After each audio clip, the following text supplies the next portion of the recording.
સ્વાગત છે મારી ચેનલમાં। હમણાં ચાલી રહી છે રાજસ્થાન ટુરિઝમ સિરીઝ અને હું લઈને આવ્યો છું જેસલમેરમાં ફરવા માટેના ટોચના પર્યટન સ્થળો। નંબર 1 જેસલમેર કિલ્લો।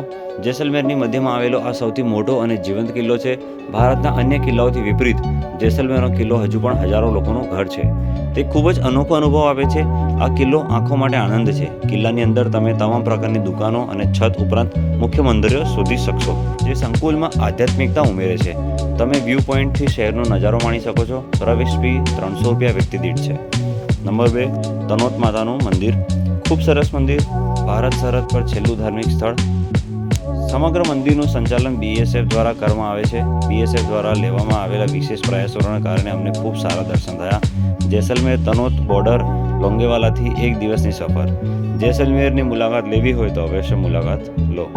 નંબર 3 લોંગેવાલા યુદ્ધ સ્મારક।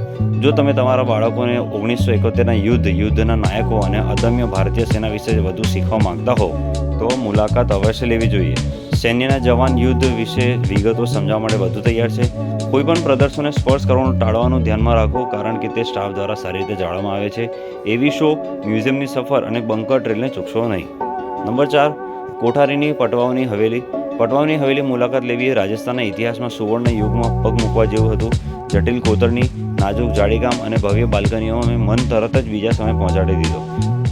સદીઓ પહેલાં બાંધવામાં આવેલા આર્કિટેક્ચરલ અજાયબીને હજુ પણ તે યુગના કુશળ કારીગરો દ્વારા ઈંટથી ઈંટ તોડીને ફરીથી બનાવવામાં આવી શકે છે, તે વિચારવું અવિશ્વસનીય છે। નંબર 5 ગઢસીસર સાગર તળાવ। જેસલમેરમાં આવેલા ગઢસીસર સાગર તળાવ માત્ર પાણીનું શરીર નથી, તે એક સાંસ્કૃતિક અને ઐતિહાસિક સીમાચિહ્ન છે, જે રાજસ્થાનના સમૃદ્ધ વારસાની એક શાંત એસ્કેપ અને ઝલક આપે છે। ભલે તમને ઇતિહાસ, સ્થાપત્ય, પક્ષી નિહાળવામાં રસ હોય અથવા ફક્ત શાંતિ મળવા માટે રસ હોય, ગઢસીસર સાગર તળાવની મુલાકાત ચોક્કસ છાપ છોડશે। નંબર 6 જેસલમેર યુદ્ધ સંગ્રહાલય। જોધપુરથી જેસલમેર જતી વખતે મુખ્ય શહેરથી લગભગ 13થી 14 કિલોમીટર પહેલાં તમે આ સારી રીતે જાળવવામાં આવેલા યુદ્ધ સંગ્રહાલય મુલાકાત લઈ શકો છો। જ્યારે લોંગેવાલા વોર મેમોરિયલનું પોતાનું ઐતિહાસિક વાતાવરણ છે અને આજુબાજુ પથરાયેલા દુશ્મનના વાહનો સાથે વાસ્તવિક યુદ્ધ વિસ્તારને અનુભવવામાં અને જોવા માટે મુલાકાત લેવી આવશ્યક છે। આ એક તુલનાત્મક રીતે નવું છે, તેથી વધુ સારી રીતે જાળવવામાં આવે છે। Number 7 desert national park safari.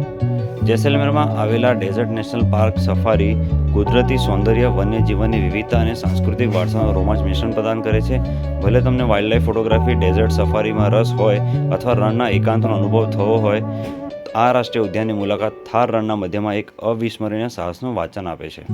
Number 8 બળાબાગ। બળાબાગ આસપાસના રણના લેન્ડસ્કેપના મનોહર દ્રશ્યો પ્રદાન કરે છે।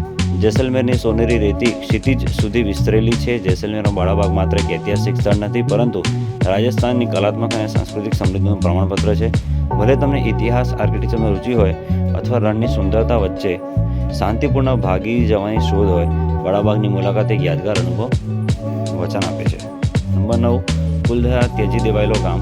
ભૂતિયા હોવાની અફવા ધરાવતા ગામની શોધખોળ એ ખરેખર એક રોમાંચક અનુભવ હતું।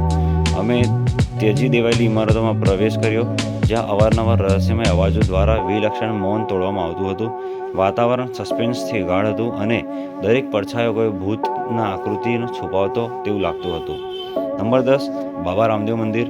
મંદિર રામદેવરાના પ્રખ્યાત પોખરણ ગામ પાસે જોધપુરથી જેસલમેર જવાના માર્ગે છે। વિશાળ કેમ્પસ છે અને ઘણી વખત ભક્તો પૂજામાં હાજરી આપે છે। બાબા રામદેવ શાસક હતા અને તેમનું આખું જીવન ગરીબો અને જરૂરિયાતમંદો માટે સમર્પિત કર્યું હતું। લોકો તેમને ભગવાન તરીકે પૂજે છે। તો મિત્રો, આ હતા રાજસ્થાનના જેસલમેર ફરવા માટેના ટોચના પર્યટન સ્થળો। આશા રાખું છું વિડીયો તમને ગમ્યો હશે। જો વિડીયો ગમ્યો હોય તો લાઇક કરો, શેર કરો, સબસ્ક્રાઈબ કરો। આભાર।